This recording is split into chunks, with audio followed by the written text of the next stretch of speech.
夜的月光洒满琴弦，我和你徘徊在寂寞耳边，轻轻吟诵回不去的从前，还有飘在空中的风筝断了线。那一夜的思念拨动心弦，爱与恨偷偷放纵了无言，见或不见，都在痛的边缘。那把为我挡雨的伞，残缺不全。月初与你相见，月落再不相见。月初无限眷恋，月落转瞬千年。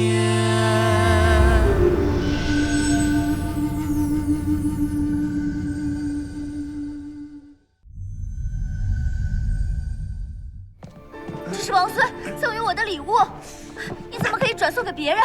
给我，吕不韦！李浩然，给我！你想想清楚，打从我买了你，你从上到下，哪怕是一根头发丝，都是我吕不韦所有，刻上了吕氏烙印。就算这香囊，它也不例外。吕不韦，你不但自私霸道，而且还屡教不改。香囊我不要了，你自己留着吧。李浩然，李浩然，主人，你哪来的一幕啊？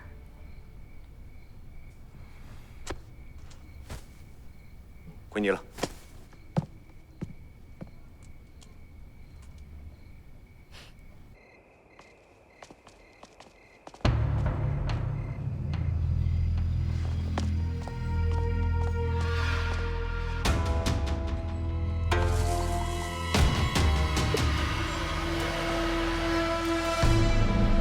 工人们陆续倒下，皆是因为高烧不断、呕吐不止。医师们建议将所有病人送去疫病所，免得感染其他的人。宫外的医病所缺医少药，又缺少医术高明的医师，不如在宫内辟出一所偏僻的地方，请医师来为病人治病。你懂什么？别的宫都无病无痛，旭日宫病了那么多人，外面早已传言四起。什么传言？红叶不敢说。说。他们都说，一定是因为旭日宫戾气太重，才引来冤魂索命。胡言乱语。所以红叶才建议将所有病人送去疫病所，这样可以免除他们玷污王后的声名。萧女官，你这样做只会让人私下议论，责备王后冷酷苛刻，不体恤下情。即便如此，也比传染的人越来越多要好。禀王后，殷医师求见。让他进来。诺。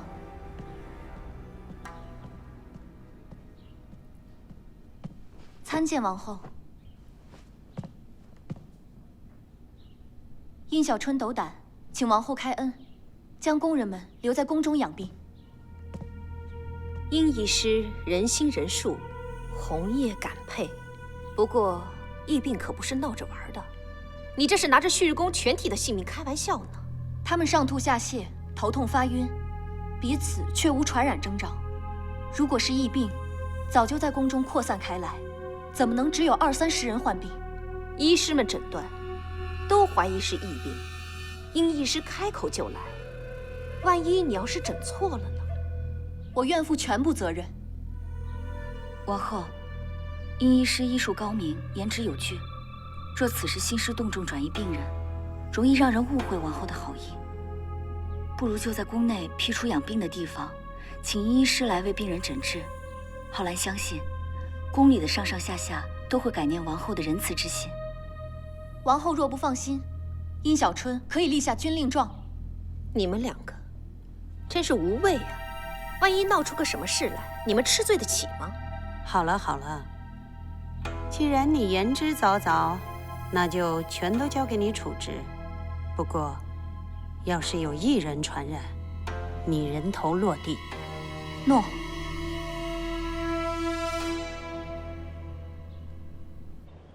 殷医师，你似乎欲言又止。你觉不觉得很奇怪？旭日宫这么大，染病的都是低阶宫女，而非王后和女官。所有人病情都一样吗？基本差不多，呕吐、高烧、身上起斑瘀，医师们都认为是伤寒，可我不这么看。如果真的是伤寒，整个宫里早就蔓延开来了。所以我猜测，染病的根源是否出在饮食上？饮食，如果饮食的确有问题，就能解释为何此病并不传染，却一个接着一个倒下了。旭日宫内，所有下等宫人都共用一个水源。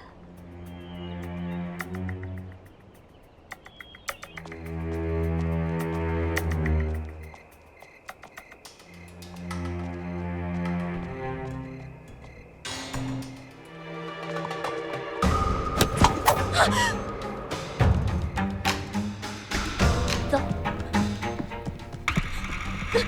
你们要干什么？华兰姐，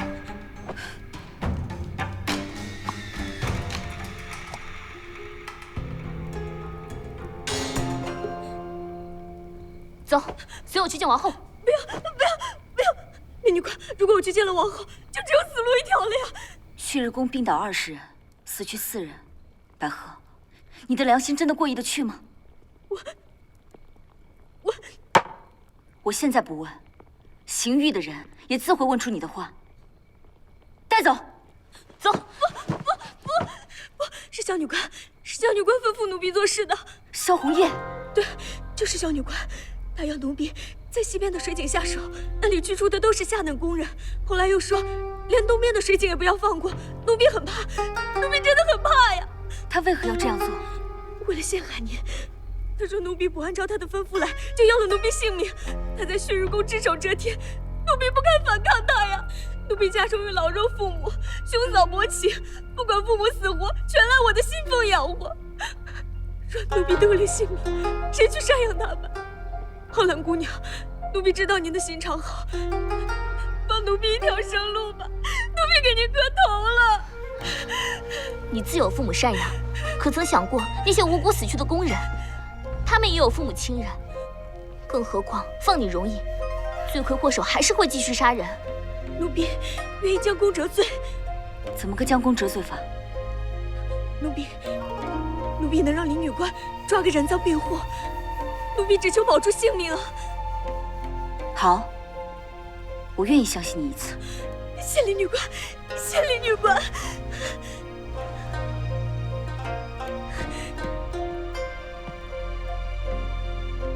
华兰姐，你觉得这个百合真的靠得住吗？阿月，把这个小竹筒交给殷医师，务必请他去把王后，宫人们陆续生病，王后又夜夜难眠。旭日宫如此不太平，难保不是有人从中作祟。王后，请下令让红叶搜查全宫，不论是人是鬼，红叶一定把他救出来。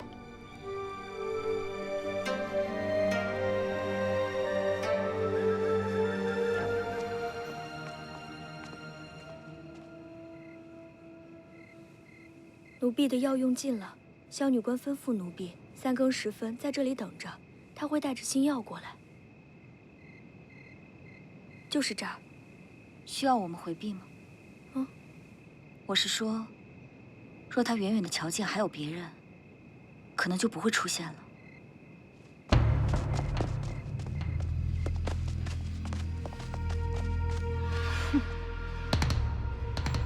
李浩然，3更半夜不睡觉，在这做什么勾当？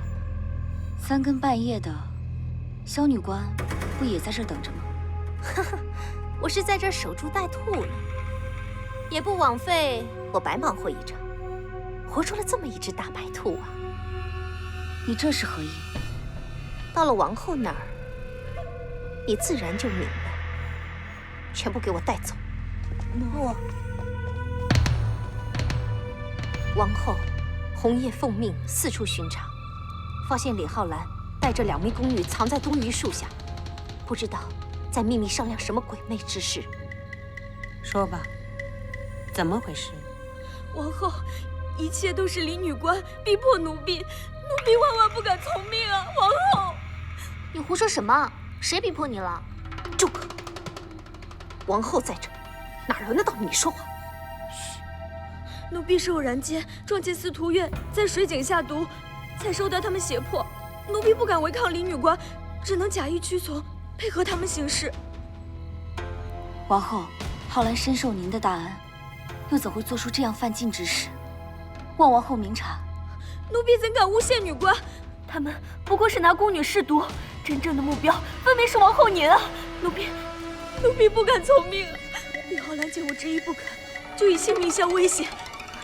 而且司徒月是他押着奴婢去的呀。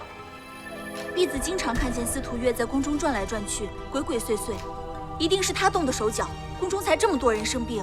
是，婢子也瞧见了，百合平日言行谨慎，哪敢犯下如此大罪？一定是受人胁迫。我那是去调查。百合，你明明说是萧红艳指使你的，现在竟然……我明白了，这从一开始就是你们下的套，故意引我们上钩。当众抓获的是你们，现在为了脱罪，竟然栽赃到我的头上。厉浩然，敢做不敢当吗？浩然，你说怎么回事啊？王后，浩然无缘无故，为何要谋害您？根本毫无理由。因为王上当初想让你当嫔妃，是王后把你留在宫中当女官，你自然心存不满。萧红艳，你上下嘴皮子一动，就轻易污蔑我，证据何在？宫里这一双双眼睛看着你们呢。王后对你如此厚爱，你这么做，对得起她吗？王后，既然萧女官有证据，也请王后允许殷医师上殿。厉浩然，事已至此，真相大白，你如何要做这种困兽之争？不如赶紧坦白真相，说不定还能苟延一命。萧女官何必如此心急？不如等殷医师来了，听听他怎么说。可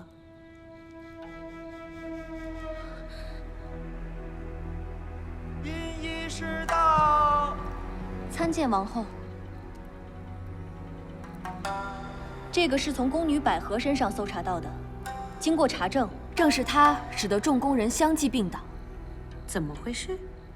此种炼毒法是将蜈蚣、蝎子等毒虫、蜜蜂精心炼制1月后方能使用，因其方法繁复，当然又兼不易察觉，患者常被人误以为生了疫病，投毒者便能轻而易举地脱身。这正是李女官毒害宫人的物证啊！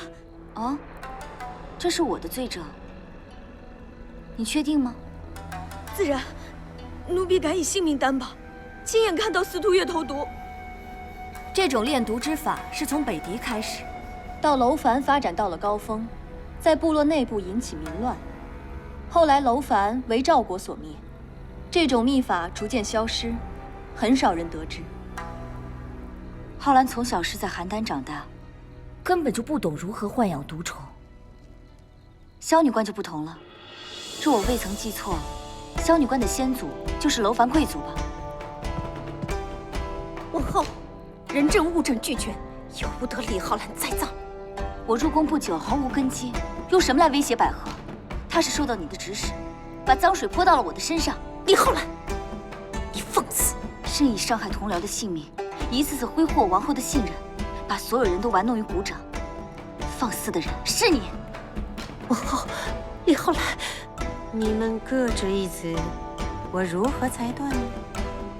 母亲。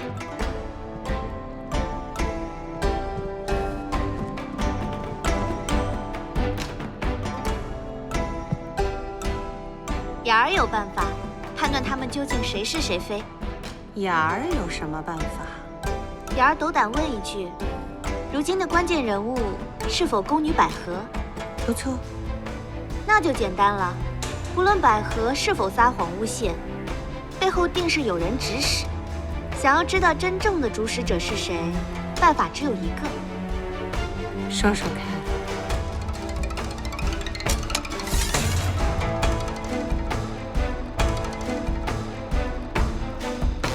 这把剑曾随先祖上过战场，杀敌无数，可变妖邪，除奸佞，杀死百合。公主，证明自己的清白。这和证明我的清白又有什么关系啊？若是百合与你毫无瓜葛，却受人指使诬陷你，你应当对她深恶痛绝，杀了她才符合人性。公主饶命啊！我是无辜的呀！无辜？谁敢说自己是无辜的？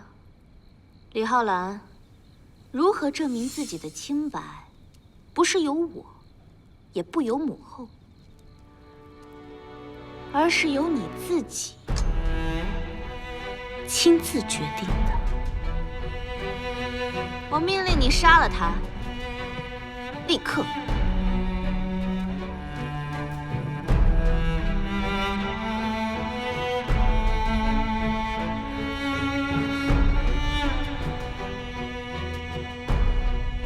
公主，凶手为了证明清白，也可以一样杀人，这根本证明不了什么。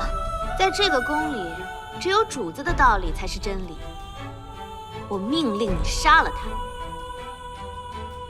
浩然姐，百合故意污蔑，死有余辜，你快杀了他！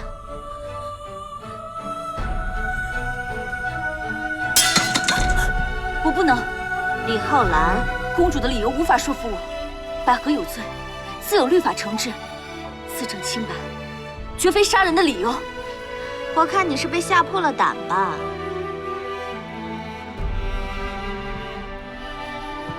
萧红叶，你呢？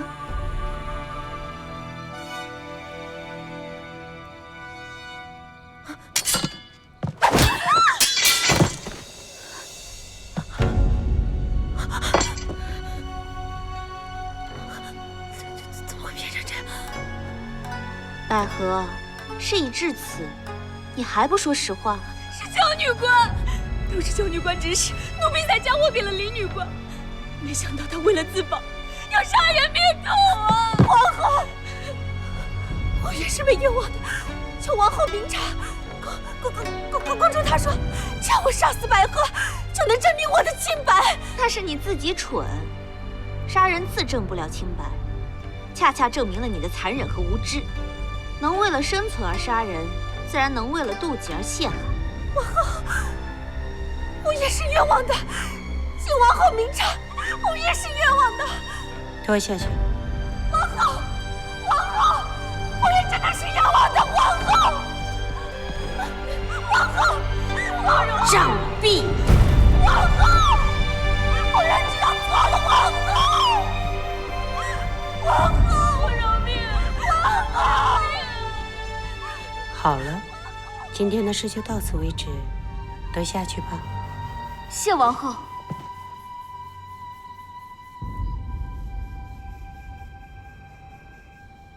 母亲，我办得好吗？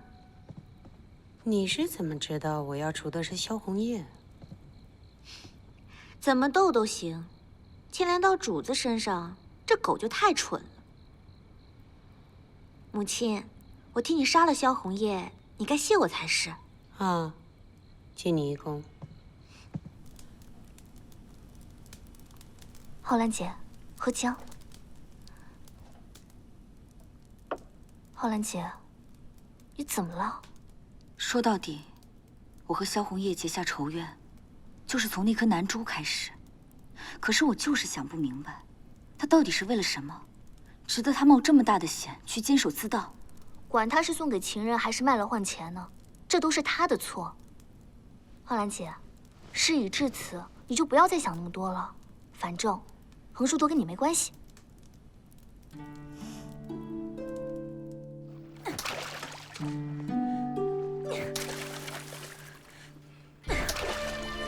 浩然，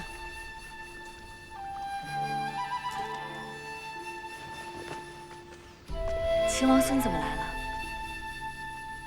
我都看见了，为何如此暴怒？我生气，因为这个世道全部都是恶人，因为弱者总要受人欺凌，这不公道。发生了什么事？可以告诉我吗？我的妹妹秀玉，明明相伴多年，一同长大，明明我一直在帮助她，明明我可以把一切都与她分享，可她恨我，恨我情计胜她，恨我夺走父爱，恨我。还有萧红叶，我从无害她之意，可她却屡屡构陷，想要置我于死地。你看我，为什么身边都是恶人？为什么充满恶意？为什么？我母亲性情平和，从不与人相争。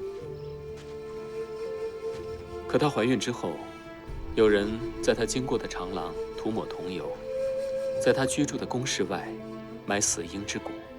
我出生之后，这样的情况依旧层出不穷。我问母亲，这是为何？因为世道就是这么艰险。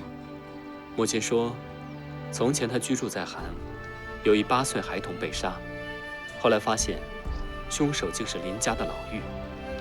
令人惊奇的是，老妪向来脾气温和，从不与人相争。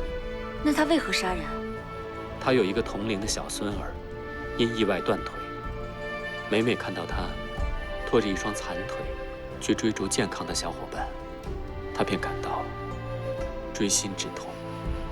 久而久之，痛成了忌，忌生了恨。就因为这么一个荒谬的理由，他杀了人。对质子动手，不可原谅。母亲说：“忌你为何比我美丽，恨你为何比我聪慧。”这样的心情，每个人都会有。但不同的是，有人沉沦于嫉妒的深渊，而有人把嫉妒化为前进的动力。浩然，请你深呼吸。深呼吸。你站在花间，风可以送来花的香气，可盛怒里的你压根什么都闻不到。那些心怀记恨的人亦是如此。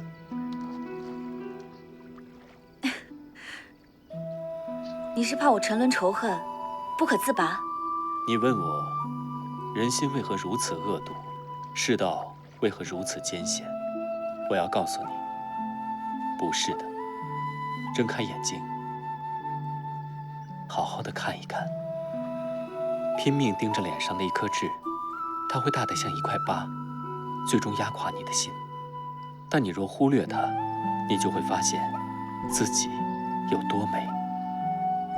浩然，这世间有恶，但善意更多。秦王孙，你可看清楚，我的脸上可没痣。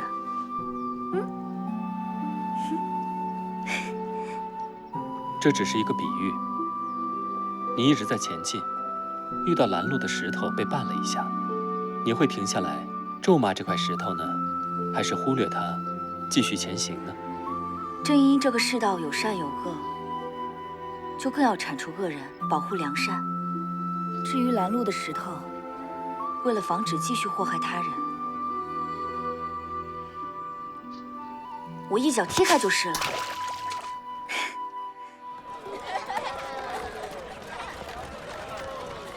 20年了，整整20年，邯郸城还是我记忆中的样子。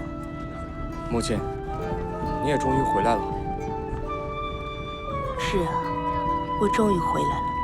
这些年，这里发生的一切，我从来都没有忘记过。比起邯郸，我更习惯咸阳。傻儿子，虽然王少封你为将军，可朝廷历来险恶，做事一定要谨慎。母亲，我不会辜负您的期望。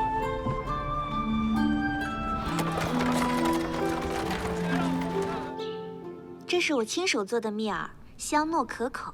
母亲，您快尝尝。启禀王后，属侯父觐见。他回来了。姐姐多年不见，最近可好啊？昨日王上还跟我说妹妹归乡，今日就见着面了。我们有20年没有见过面。准确的说，是20年3个月09天。这好记性。未知姨母今日到访，有何指教？我只不过是来叙叙旧的，公主又何必如此紧张呢？我瞧姨母这态度，不像是来叙旧，倒像是兴师问罪来了。公主可真是口齿伶俐啊！姨母，雅儿，住口！对了，我从秦国带了些米糕回来。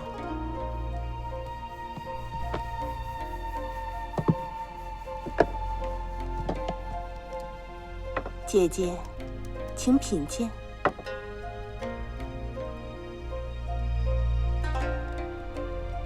姐姐，怎么不品尝啊？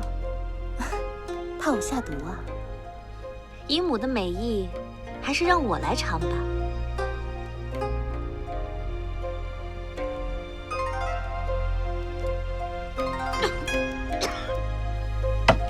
这是什么呀？怎么了？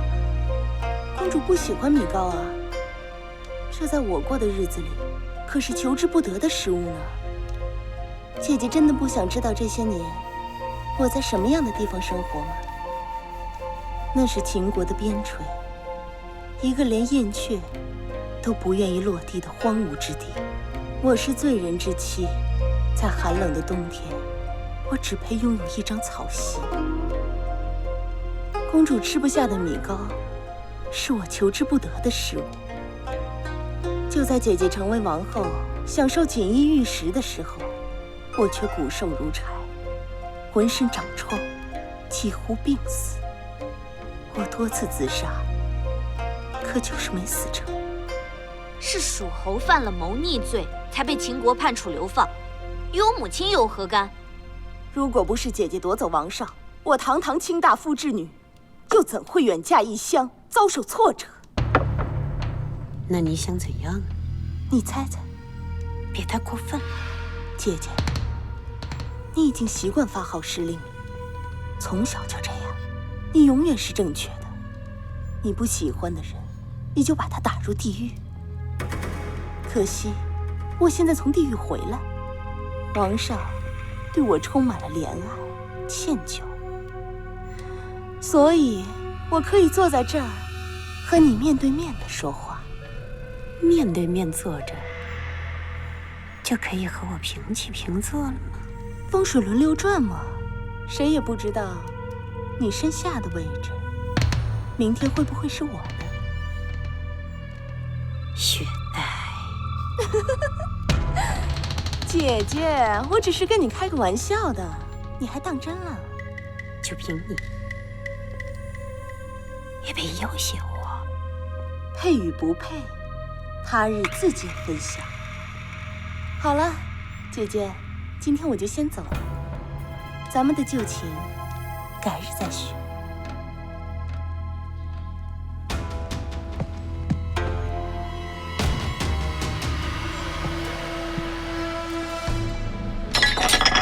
欺人太甚！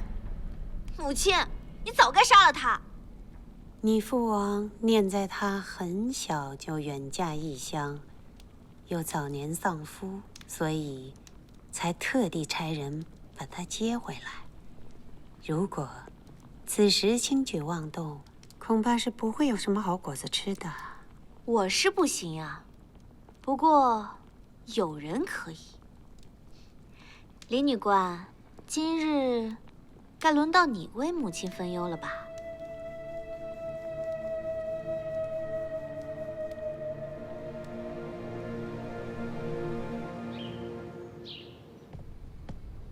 我何事？你是气篓子，都气了1个月了，还没消气呢。啊，丁香鱼、丁香鸡、丁香辣酱、丁香烧肉，这什么意思？你不是喜欢丁香吗？我送你这么多丁香，你还不高兴啊？我喜欢的是王孙送我的丁香香囊，不是丁香。有什么区别吗？吕不韦，你为什么要夺走我的香囊？到底为什么？因为我喜欢你。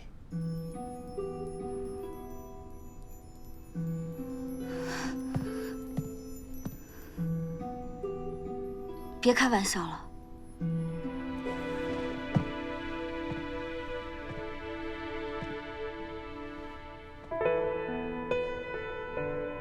如果我说的是真的呢？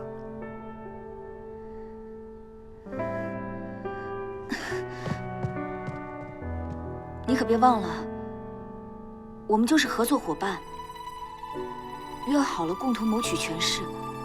除此之外，我们什么都不是。好，很好。记住你现在说的话，不管是吕不韦还是秦王孙，世上任何一个男子向你表白，都别傻乎乎的一头钻进去。女人一旦陷入爱情里面，就会完全失去理智。我可不需要一个这样的合伙人。多谢你的提醒，我会牢记在心。今日你约我，找我何事？听苏菲月说，王后交给你一个任务，说给我听。哎，寡人跟你说过多少遍了，不要太在意宫中其他人的眼光。我早已有了丈夫，可他已经死了。他毕竟是克儿的父亲。可你明明说克儿是寡人的儿子。是，这是谁也无法否认的事实。可王上却不敢在天下人面前承认。谁说的？婢妾说错了。王上不惧怕任何人，而是惧怕那个女人。放肆！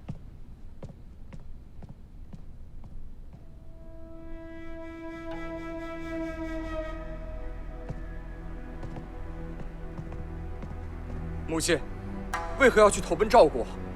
秦国国力强势，我若是去投秦军，定然有所成就。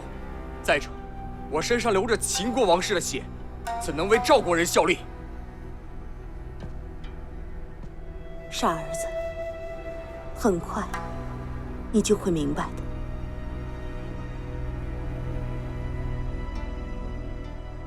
事情就是这样，王后只给了我10日时间，要我想方设法替她解决蜀侯父这个难题。说来也真是，秀玉恋上公子娇，王后又从族妹手里横刀夺爱，难道世上就再无好男儿了？非要姐妹相争？哼，这屎养在一个圈里，能不争馊水吗？啊！你别瞪着我，话糙理不糙。这生活习性喜好相近，偏土地财富有限，才会有兄弟阋墙啊。好了，回归正题，你有没有想过，王上接回蜀侯父便罢了，为何要封他的儿子？听你的言外之音，难道他是王上的？事情成风这么多年，他究竟是不是赵国王子，再追究也无济于事了。当年蜀侯被诬禁毒，秦王勃然大怒，他们全家被判流放，蜀侯死于流放途中。就在近日，秦国突然颁布赦令，蜀侯母子才得以回到咸阳。蜀侯父因丈夫的死，对秦国怀有怨恨，被赦后回到故国，合情合理啊。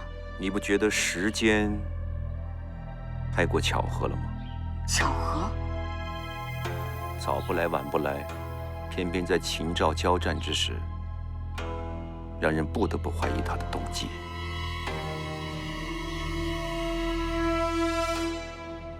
我是受夏少妃所托，一直想找机会前来拜访您。我母亲？是啊，我在秦国流放多年，是她一直派人给我送来食物和药材，让我不至于挨饿受冻，病死他乡。说起来，她可真是我的救命恩人。锦上添花易，雪中送炭难。她对我的大恩大德，我这一辈子都忘不了。若有可能，我真的愿意代她受病。母亲病了？是啊，我回赵国之前听说，她为了替你求情，在冰冷的地板上跪了1天1夜，回去就病倒了。她那么弱的身子，怎么受得了？一人不孝，未能侍奉在母亲身边。她听说我要回赵国，特地托我帮你带了这个。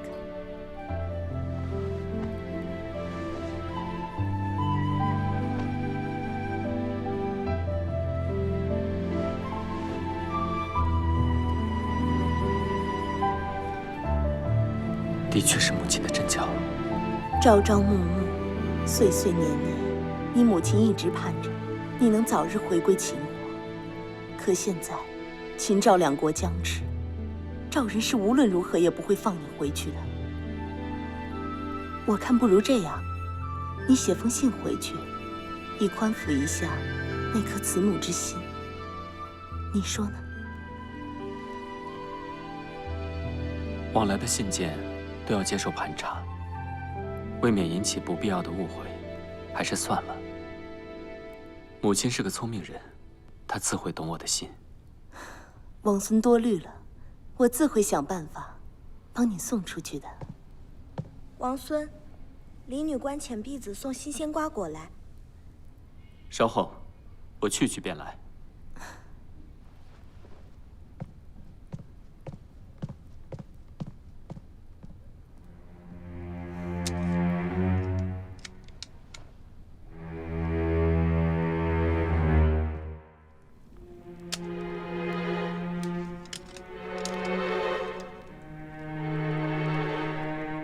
母亲，您要这个干什么用？如今秦国的朝政都掌握在丞相范雎的手里。范雎是王孙子熙的老师，以礼支持他登上王位。可如今，秦王对安国君所有的儿子都不满意，包括子熙。和我们来赵国有什么关系？安国君为了一人，大军后退10里，范雎能安心吗？他请求我帮他铲除后患。你要杀死一人？这就是秦国赦免我们母子的条件，也是你未来荣誉的保障。但赵王会听你的吗？别怪我狠心，为了我们母子的前程，一人也只能借你的头颅一用了。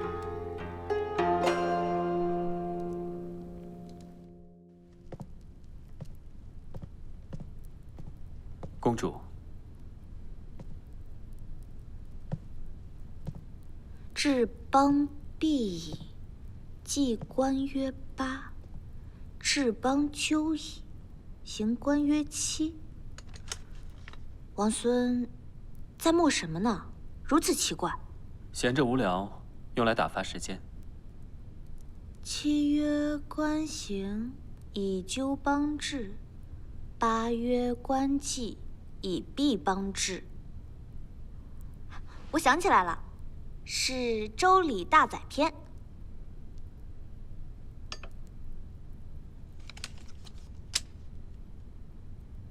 公主前来有什么事吗？无事啊。不能找你吗？我住的是赵国的宫殿，公主自然可以随意来往。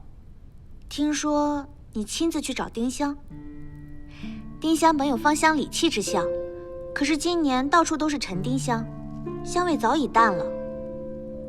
我特意用白芷和佩兰制了香囊，你配在身上好不好？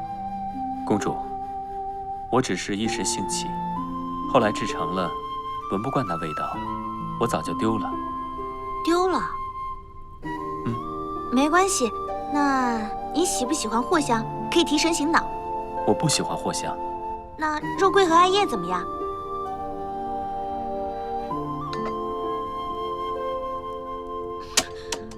我看你根本就不是不喜欢香囊，你是厌恶我。兄长，你怎么会来这儿？拿下！怒！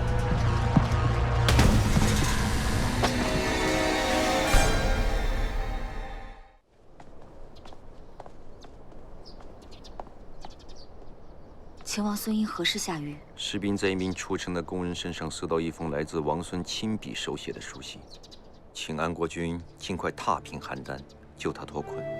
这不可能。秦王孙冷静聪慧，怎会在两国焦灼之际贸然写信求援？这一定是假书。笔迹跟王孙的一模一样，如何辩驳？又有蜀侯父告发说王孙早就心怀不轨，屡次托他带信回国，都被他拒绝了。蜀侯父屡屡拜访秦王孙，原来是别有居心。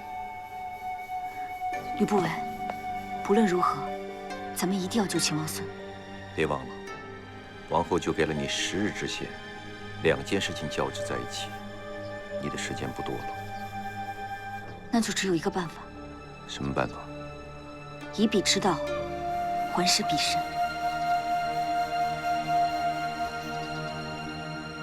哎呀，这个秦王孙满口的赵秦和睦，暗地里却教唆王和攻城，这是要把我赵国一锅端。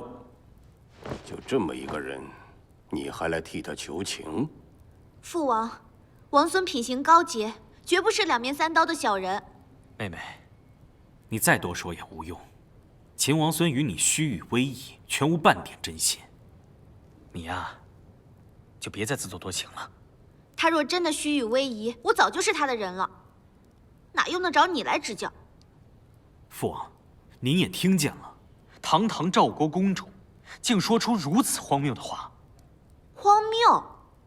上有官居蒹葭，下有周闾之会男欢女爱，我爱上一个人是再正常不过的事，有什么值得羞耻的？我身为你的兄长，我这是在规劝你。若你执迷不悟，我只好请父王尽快将你嫁出，免得以后做出不可挽回的丑事。道貌岸然，虚伪狡诈不为丑，一片坦诚，毫不虚掩，倒成了丑。父王，天下可没有这样的道理。好了，此事寡人已有定论，3日后公开处决秦王孙。寡人就是要让全邯郸的人都知道，图谋不轨的人是何下场。父王，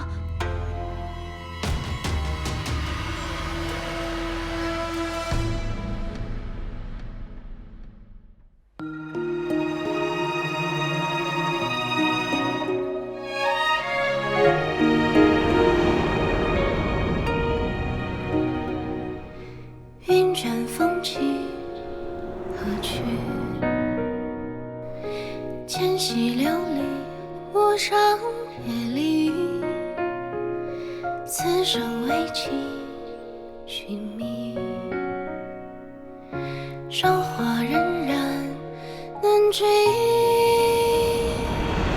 倾城绝艳，回眸千笑，拂乱江山万里。一梦花絮，明月出尘，此生已相许。芳华落尽，看过千帆，缘起若两相惜。执手相伴，青涩在于愿你我随风化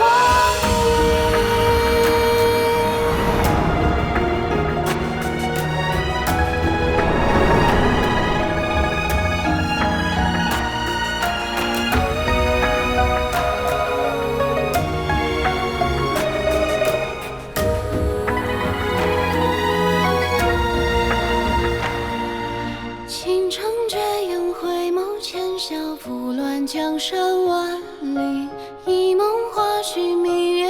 尘，此生已相识。放过落尽，看过千帆，有起落当相惜。执手相伴，青涩在于人。